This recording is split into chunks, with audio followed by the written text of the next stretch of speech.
Good morning, YouTube. How are we doing today? Good? Good. Today I'm down in Lincoln, Massachusetts, walking the Battle Road Trail of Minuteman National Park. The very Battle Road, historically was Bay Road, now Route 2A in Massachusetts, and parts of other roads, where on April 19, 1775, the Revolution began. So we are approximately near Fiske Hill, which was one of Parker's Lexington Minutemen's main skirmishing and flanking maneuvers on the British column in their retreat from Concord back to Boston. So we're going to be checking out some of the Fisk property, what's preserved of it, what's not, and we'll be seeing some other sites today, like Bloody Bluff, Bloody Angle, and a few other locations. A bunch of Hartwell Tavern, a bunch of other locations and buildings that are preserved in the national park. So stick around, we'll catch you later.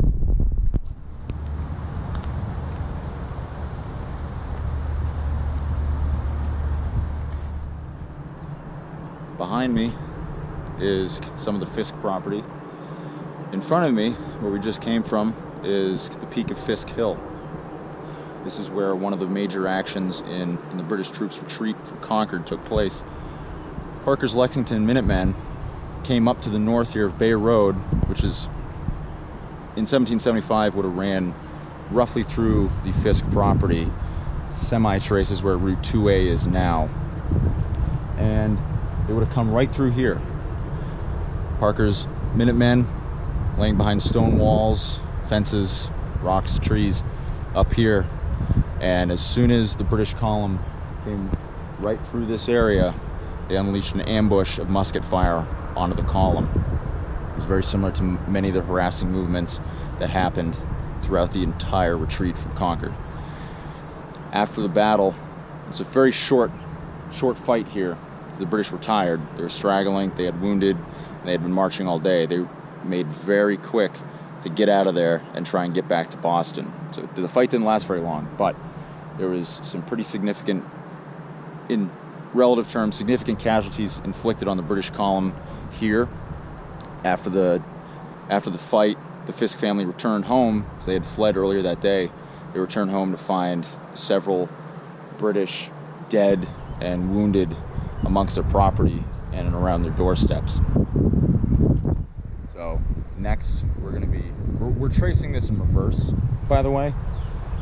Next we'll be heading towards Bloody Bluff and the rest of the Fisk property, where a British light infantry flank guard got up on the rocky bluffs there as kind of the eye in the sky for the retreating British column, and there was some fighting there as well. So we'll see that next.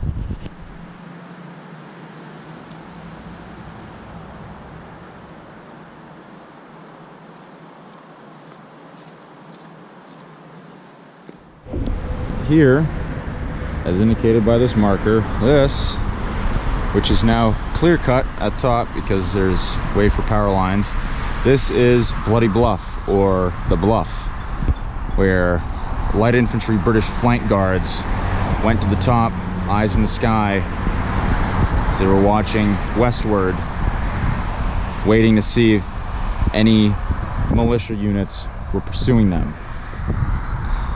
After a sharp fight up here, they then retreated down the east side of the bluff, headed right towards Fiske Hill. You know, walking this trail, it's a very clear-cut trail today, but you know, the Battle Road main area is 5 miles. Okay, you got to think. The British column was using the only main road going through this area at the time. For the local Minutemen and militias, they were running most of this, and it was through fields and woodlots, like you see behind me. Running. They were running most of this. They would ambush some of the British column, and then fall back and run ahead of them through pastures and woodlots to ambush them again farther down the road. It's amazing. It really is when you walk this. So here we're standing on the Whittemore property, another one of those historic houses along Battle Road. Now on the morning of the 19th, Moses Whittemore took his family and hid them in a swampy area a little bit south of here. And instead of going to Lexington that morning, he was a captain in the Lexington Minutemen, he stayed here to defend his family. And once the fighting had passed on, he brought his family back, everybody was safe, and he went on to serve in the Continental Army.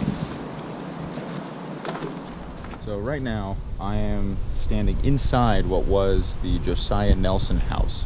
About 45 meters down the road that way is his son Thomas Nelson's house, which is also no longer there. But this Nelson property, right here behind me, you can see that's the fireplace. See right in there, that's the main hearth where all the cooking went on. The front doorstep is this big slab of rock right here. And these are the stone walls that bordered his property here. And it was interesting because Josiah Nelson ran out of his house early that morning because he heard riders coming by, and he asked them if the British were out, and it turned out to be British officers who had just recently captured Paul Revere just down the road. And supposedly, according to legend, one of the British officers swung his sword, wounding Josiah in the head, and again, supposedly making him the first casualty of the American Revolution. So for a time there, the Battle Road Trail follows exactly where the real Battle Road, historically would have been known as Bay Road, went. You can see the stone walls on either side of the trail, and those are the perimeters of Bay Road in 1775. Now, the trail veers off to the north of Bay Road, which merges at this point. You can see kind of in the background there, cars going by. That's modern Route 2A, which this part of it, historically during the battle, that is Bay Road, and what would have been Battle Road. So from here, I'm to the north of Bay Road, and you can see the kind of vantage point, roughly, it would have been a little bit more open than this, but the vantage point that a lot of colonial militiamen and Minutemen would have had waiting in the woods behind these stone walls and these rocks in 1775, waiting for British troops.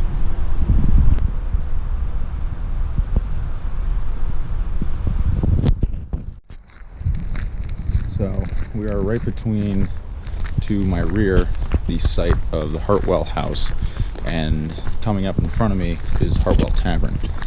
Now this is another section of the trail that sits directly where Bay Road was in 1775, and you can see the outline of the road flanked by stone walls. Right here where we're standing, this is where the British column was coming down, and they had light infantry flankers off to the south side of the road as well as to the north side of the road, and further north you had members of the colonial militia and Minutemen waiting for them in the woods on these various properties along Bay Road. Really, really interesting stuff. So right here, we now stand at what was later became known as the Bloody Angle. So this is where Bay Road takes a sharp turn. You can see right behind me here, takes a sharp turn, and near here, buried some British soldiers from that fight. At this point, it's about 1 p.m. on April 19th. From all the corresponding militias coming from around the area, there's now 1,500 militiamen engaged against the 700 and dwindling British regulars. And they met right here. This was a fairly heavily wooded area on either sides of the Bay Road, so it was very easy for militiamen to just lay in ambush and pour some very heavy volumes of fire into the British troops. And on we continue up Battle Road Trail. So, as expected, here comes Belmont.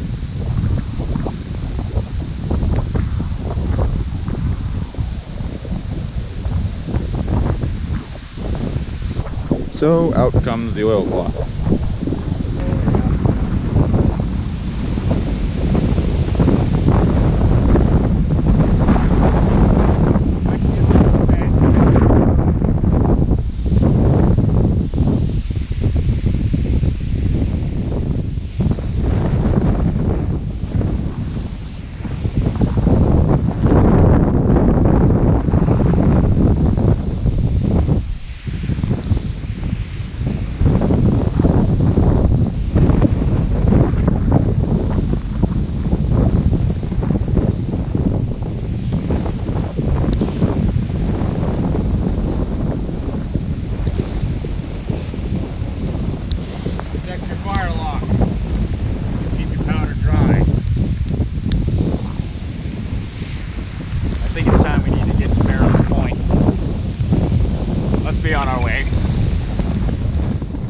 So, in April of 1775, it was through areas a lot like this.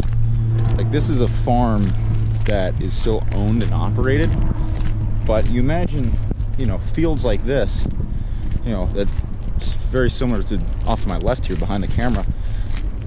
That's what would have surrounded Bay Road for the most part. In addition to some woodlots here and some woodlots there, like at the Bloody Angle and other places like that, or up on top of the Bluff or Fiske Hill, things like that. But it was a lot of farmland, and thankfully there's still some farms that are still operational on the Battle Road Trail that you can kind of get a glimpse as to just what the area really would have looked like all over the place back in 1775. So, in other news, the rain's starting to pull off, thankfully. I was able to keep my musket pretty dry. Thankfully I packed a oilcloth, which is what I'm wearing now. So throw that on. Problem is, oilcloth heats up a bit quicker than just a linen shirt and a waistcoat. So I'm a little toasty, but it's okay because it's cloudy and I got some pretty great weather today to be doing this. It's like 70s, you know, very, very nice. Well, I would absolutely say that was well worth it. It was a good time. Met a couple different people that kind of, one was an interpretive employee, one